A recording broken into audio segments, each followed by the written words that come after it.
হরে কৃষ্ণ। তো 6 জুলাই 2025 রবিবার শয়ন একাদশী ব্রত।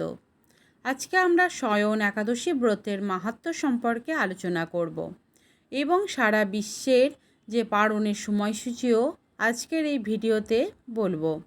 সারা বিশ্বের 151টি স্থানের যে পারণের সময়সূচি আজকের আলোচনাতেও বলবো। কখন কি টাইম না টাইম সব কিছুই কিন্তু এই ভিডিওতে আজকে আপনাদেরকে বলবো। তো আপনারা এই শয়ন একাদশী পালন করবেন। এটি হচ্ছে আষাঢ় মাসের শুক্লপক্ষের একাদশী ব্রত। তো চলছে এখন হচ্ছে রথযাত্রা। আজকে হচ্ছে শনিবার, আজকে হচ্ছে উল্টো রথযাত্রা। তো এই উল্টো রথযাত্রার পরই হচ্ছে আমাদের এই 6 জুলাই 2025 আজকে হচ্ছে এই শয়ন একাদশী ব্রত। তো আপনারা তো সকলেই পালন করবেন। ভারত, বাংলাদেশ সহ এশিয়া মহাদেশ, আমেরিকা, ইউরোপ সহ সারা বিশ্বের পৃথিবীর সকল স্থানে এই ব্রত পালন করতে হবে ওই একই দিনের ব্রত, এবং সেটি হচ্ছে 6 জুলাই রবিবারে। শুধুমাত্র দক্ষিণ কোরিয়াতে ব্রত 7 জুলাই, কারণ দক্ষিণ কোরিয়াতে পক্ষ বর্ধর মহাদেশ যুক্ত রয়েছে। যারা দক্ষিণ কোরিয়াতে রয়েছেন অর্থাৎ সাউথ কোরিয়াতে, তারা ব্রত পালন করবেন 7 জুলাই। এছাড়া সারা পৃথিবীর বাদবাদী সকল স্থানে প্রায় 99% মানে 99.99% স্থানে কিন্তু পদপান করতে হবে 6 জুলাই রবিবার। আপনি যে স্থানেই অবস্থান করুন না কেন, আপনি সেক্ষেত্রে পুরীধামে অবস্থান করুন। আপনি হয়তো রথযাত্রা মৌসুম উপলক্ষে পুরীতে গিয়েছেন, বা মায়াপুরে এসেছেন, বা বৃন্দাবনে রয়েছেন, যে কোনো স্থানে রয়েছেন, অবশ্যই সঠিকভাবে এই শয়ন একাদশী ব্রত রবিবারে পালন করবেন। তো এই একাদশী ব্রত কীভাবে পালন করতে হবে এবং একাদশী ব্রতের সকল প্রকার যে সংকল্প মন্ত্র এই ভিডিওতে বলবো, এবং মন্ত্র গ্রহণ করে দন্ত মার্জন করে নেবেন। একাদশীতে অবশ্যই সকল প্রকার হবিষ্যস্য এবং বিষয়ে কিন্তু আজকের ভিডিওতে বলবো। একাদশী ব্রতের আগের দিন রাত 11টা থেকে 11:30টার মধ্যে অন্ন প্রসাদ বা রুটি প্রসাদ আপনাদেরকে গ্রহণ করে দন্ত মার্জন করে নেবেন। এবং একাদশীতে অবশ্যই সকল প্রকার অবিশস্য, এবং একাদশীর দিন বা একাদশী ব্রতের দিন কোনো প্রকার অবিশস্য বর্জনীয়, বা কোনো প্রকার পঞ্চবিশ্ব গ্রহণ করা যাবে না। যাদের পক্ষে সম্ভব নির্জলা উপবাস পালন করা, এবং সেটি হচ্ছে সর্বোত্তম। কোনো প্রকার জল গ্রহণ না করে ফুল ফাস্টিং নির্জল উপবাস যাদের পক্ষে পালন করা সম্ভব তারা পালন করতে পারেন। কিন্তু যাদের পক্ষে সম্ভব নয়, সম্পূর্ণ নির্জলা, এবং সেক্ষেত্রে আপনারা জল গ্রহণ করতে পারেন, ফলমূলাদিও গ্রহণ করতে পারেন। সেক্ষেত্রে ফল, জল, দুধ, কাজু বাদাম এবং আলু সেদ্ধ, মিষ্টি আলু সেদ্ধ প্রভৃতি গ্রহণ করে প্রত্যেকটা একাদশী পালন করতে পারেন।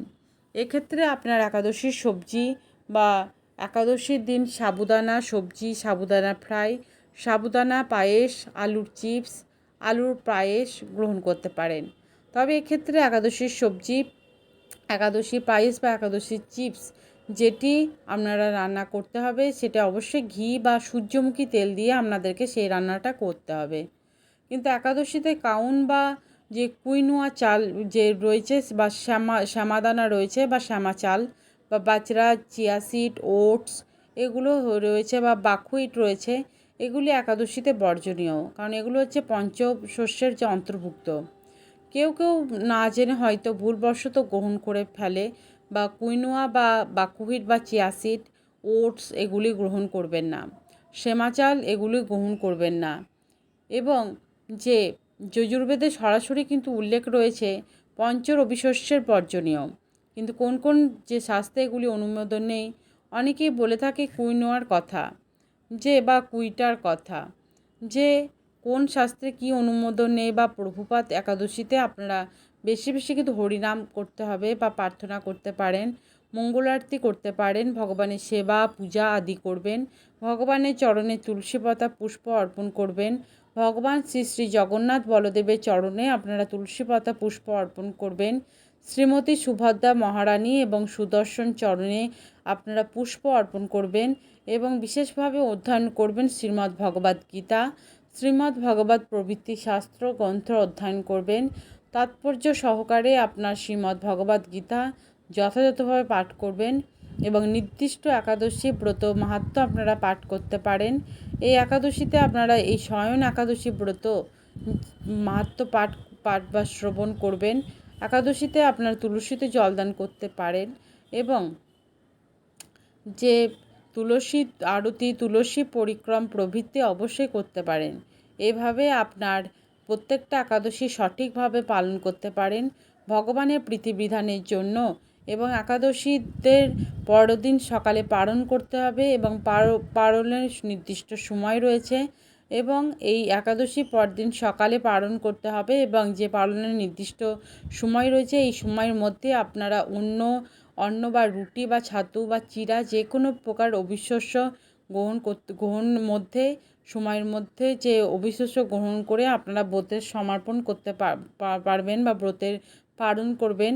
এবং একাদশীর সঠিক পালন মন্ত্র রয়েছে অজ্ঞান মিরাশিয়া ব্রত অনেনাকা সবা প্রসিদ্ধ সম্মুখনাথ জ্ঞান দৃষ্টি প্রদভ্য। যে এই মন্ত্র উচ্চারণ করে মহাপ্রসাদ মন্ত্র উচ্চারণ করে আপনারা পালন করতে পারেন। এবং মন্ত্র যারা জানেন না ভগবানকে প্রার্থনা করবেন আর ভগবানের অন্নপ্রসাদ বা রুটি প্রসাদ বা ছাতু বা চিরা প্রসাদ গ্রহণ করে পালন করবেন। এবং একাদশী ব্রতের পরদিন আপনারা সকল যে প্রকার আমিষ দ্রব্য বর্জন করবেন, নিরামিষ অন্ন বা কৃষ্ণ প্রসাদ গ্রহণ করে জগন্নাথ মহাপ্রসাদ গ্রহণ করবেন। তো এভাবে আপনারা প্রত্যেকটা একাদশী ব্রত সঠিকভাবে পালন করতে পারেন। তো এখন আমরা যে শয়ন একাদশীর যে ব্রতকথা বা মাহাত্ম্য সেটা আপনারা শ্রবণ করুন। আশা করছি আপনাদের ভালো লাগবে এবং তার সঙ্গে সারা বিশ্বে পালনের সময়সূচিও প্রদান করা হবে। মহারাজ যুধিষ্ঠির বললেন, হে কৃষ্ণ, আষাঢ় মাসের শুক্লপক্ষের একাদশীর নাম কি? এর মহিমাই বা কী? আমাকে কৃপা করে বলুন। শ্রীকৃষ্ণ বললেন, ব্রহ্মা এই একাদশী সম্পর্কে দেবর্ষি নারদকে বলে গিয়েছেন। আমি সেই আশ্চর্যজনক কথা আপনাকে বলছি।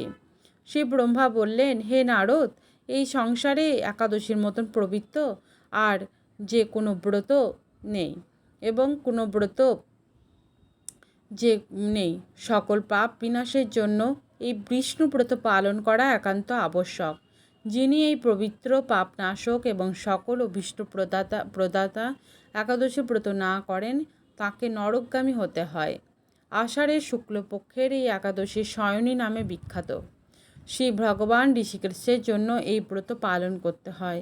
এই ব্রতের সম্বন্ধে এক মঙ্গলময় পৌরাণিক কাহিনী আছে, আমি এখন তা বলছি। বহু বছর আগে সূর্যবংশ মান্ধাত্তা নামে একজন রাজা ছিলেন। তিনি ছিলেন সত্য প্রতিজ্ঞ এবং প্রতাপশালীর চক্রবর্তী রাজা। প্রজাদের তিনি নিজের সন্তানের মতো পালন করতেন। সেই রাজ্য কোনো রকম দুঃখ, রোগ, ব্যাধি, দুর্ভিক্ষ, খাদ্যাভাব, কোনো রকম অন্যায় ছিল না। এইভাবেই বহুদিন অতিবাহিত হলো।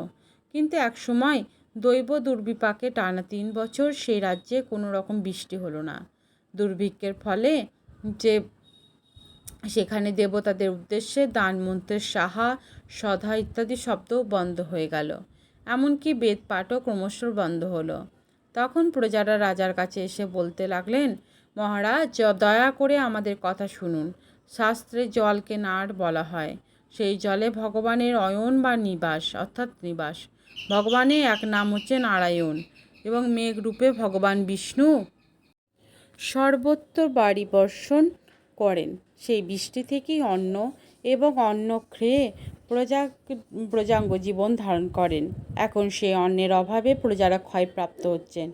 অতএব হে মহারাজ, আপনি এমনও কোনো উপায় অবলম্বন করুন যাতে আপনার রাজ্যের শান্তি এবং কল্যাণ সাধন হয়।